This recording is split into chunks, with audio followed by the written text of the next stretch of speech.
Alright guys, Hazy here, welcome back to the channel for another Dislyte video. And in today's video, we're going to be taking another look at an Esper in a little bit more depth, have a look at her kit, see what she does, and see if she's a character that if you should put some investment into, if you have been lucky enough to summon this unit, okay?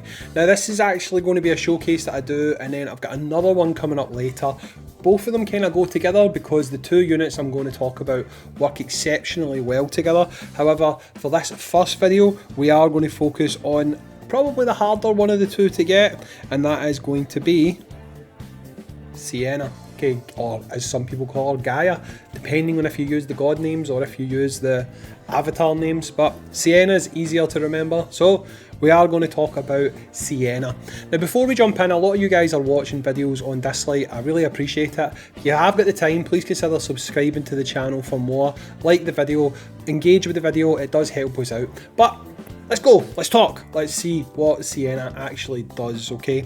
Now, SIENNA is a bit of a pushback queen. I mean, even though she's a support unit, she's controlling the fight for you. She's essentially allowing you to have a lot of control over what you're doing. So for me, I think she is support that leans more heavily into the kind of control aspect, and a lot of that becomes because of the fact that she can manipulate the AP of the enemy. So we're going to start off by looking at a level 3 skill, which is this one here. It's called Wrath of the World, and it deals damage equal to 100% of attack against all enemies, clears their AP and gains another turn. If the target's AP gets to 0% later, has a 40% chance of inflicting stun for 1 turn, okay? So basically, she's got this big massive monster that comes out, smashes the enemy, it throws them all the way back down the turn order, and immediately after that she then has the ability to pretty much cast this skill here, okay, which is called Earth's Blessing, and this one will increase attack by 40% and increase speed by 30%, and it grants that to all your Espers for 2 turns, okay? So depending on what kind of composition you're going for, she can be absolutely awesome at helping you control the fight. Now I am going to show you a demonstration on a composition that I'm running, although I have taken one character out of it because in later on's video, when I showcase that character, you're going to see how this team operates at max potential, okay? But with SIENNA on the team, if you've got other characters who are pushing back, who are granting speed up, who are granting speed down to the enemy, all of these things, you are just going to stay in control of the fight and stop the enemy from even attacking. And if the enemy can't attack you, the enemy simply cannot kill you. So SIENNA is absolutely fantastic for that. Her base skill as well, her level 1, as you want to call it, deals damage to an enemy equal to 105% of attack and grants an extra 15% AP to herself and also to a random ally. So in every one of her skills, she's manipulating the battlefield, okay? Obviously her main skill is going to put everyone down. Her first skill is going to give herself and another random person AP up, which is going to help you, and our middle skill is going to give the entirety of your team both attack up and also speed up, which is absolutely key if you want to try and beat some of the harder stages. Now I previously used to run more of an all-out attack focus, and I found that switching to a more controlled, dictating what the enemy's doing with regards to their action gauge is paying dividends for me, and I'm be able to get a lot further in the game doing that. So I'm going to jump over to a stage just now. We'll have a look. I'm going to jump into the Infinite Miracle. I'm going to use stage 10. I'm not going to actually finish it because I'm going to use it later on, but we're going to go in here just now. So the team I put together just now, what I will say is this team, I don't normally have Nicole on this team, okay?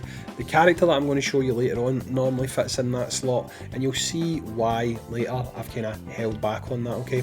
So we're going to go in here just now. I'm going to show you just how much a team like this can really dominate on the battlefield, okay? So going in just now, the only thing that affects AP down, so the only defense that your enemy has for this, is going to be immunity. Okay, so if they are immune, you cannot grant AP down on them. So for this turn, Lucas will not affect their turn order, okay? So once these two guys have taken their turn, they will lose their immunity, and then we'll be able to start seeing the effects coming into play. So I've got Clara in here to kind of grant my team AP up, which brings everything on a little bit faster.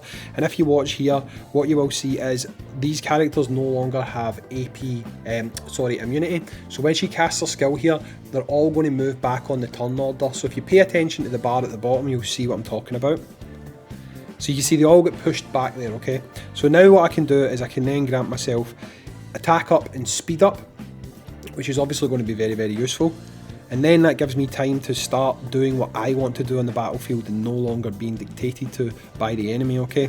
So at this point, we are going to be able to use this skill here. Bang.